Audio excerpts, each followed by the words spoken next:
Society is concerned with global warming and carbon emissions. Buildings and building construction account for more than half of all CO2 emissions. If we are to reduce emissions, we need to make buildings energy efficient, but we also need to use low-energy methods of achieving this.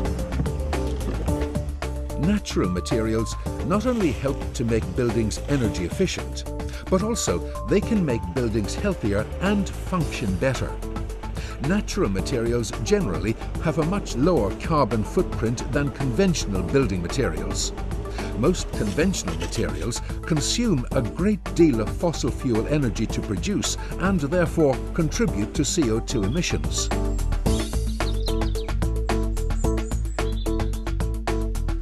We've been trying to find a method of building that's low carbon and energy efficient, simple and affordable, that uses natural materials.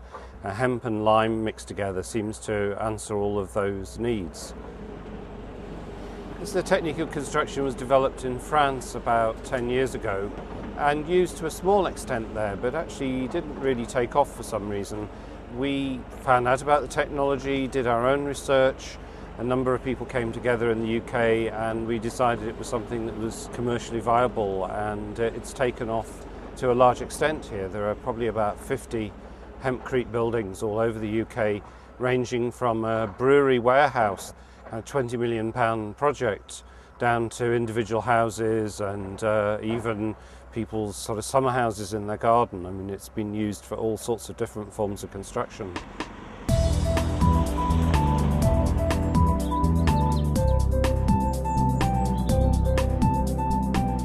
Well, this building, apart from the fact that it's a small house that's for my father to live in, it's a demonstration of this technique so that we can prove that it works, we can show it to other people and to other architects, other professionals and builders, so that if you want to convince them of the technique, they can actually come along and have a look at it and see it in the flesh. It's quite unique, hasn't been done before in Northern Ireland. So this is us able to test both the processing and the complications and detailing on a building which is for ourselves. The hemp research project was funded by DEFRA to look into hemp, which is a crop, being used as a natural insulation, but here cast with hemp. So this has led to a publication. A book has just recently been published by ourselves and other co-writers. So this is quite timely that this building is now happening exactly at this point. And in fact, we'll probably be even reviewing some of the details that are in that book, because we very much have a hands-on understanding of using the material now.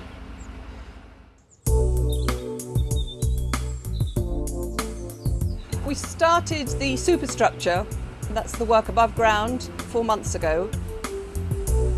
We started off with quite traditional footings, a normal strip footing around the building, and brought it up in block work up to subfloor level, unavoidably using cement, which we had to do and be pragmatic about that. And then we started the primary structure, and what we decided to do was to start off actually with the principal, the posts and the beams holding the roof structure, to end up with a sheltered framework. And that was followed by the stud work around the perimeter, which is then being cast around with the hemp and lime.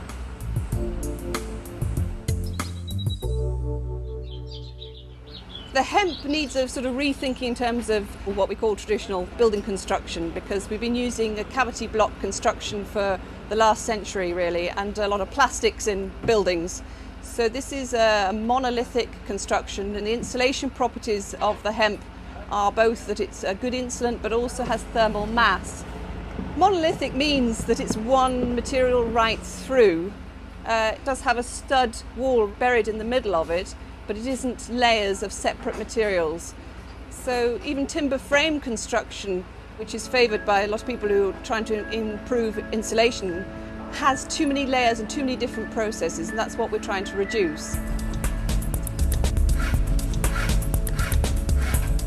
This is the primary structure carrying the roof load. That's Douglas fir, locally sourced, and that was constructed at the beginning of the process. Here you can see the tail end of the shuttering, which is yet to be removed, and this section it has been taken away. This is cast just a few days ago and still soft to the touch but firm. You can see it's solid enough. This is the stud wall that's sitting in the middle of that 300 thick lime casting. So that's permanent with some noggings, cross noggings for stiffness. And here we're back to a section that's not finished being cast yet.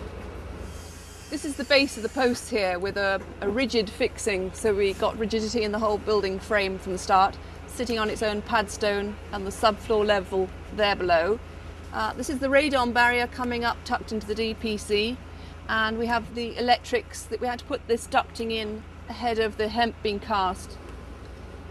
Here we have one of the electric sockets which we've cast into the wall because it wouldn't be practical to try and chase this material, so you've got to cast them in at the time.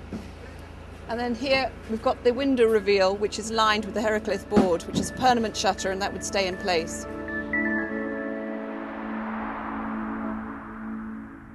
The main thing that architects want to know about this is how well does it work from a thermal point of view. So a 300mm thick wall like the one we're building here will provide good enough insulation to meet Part L of the building regulations, depending on whether you're in Northern Ireland or England.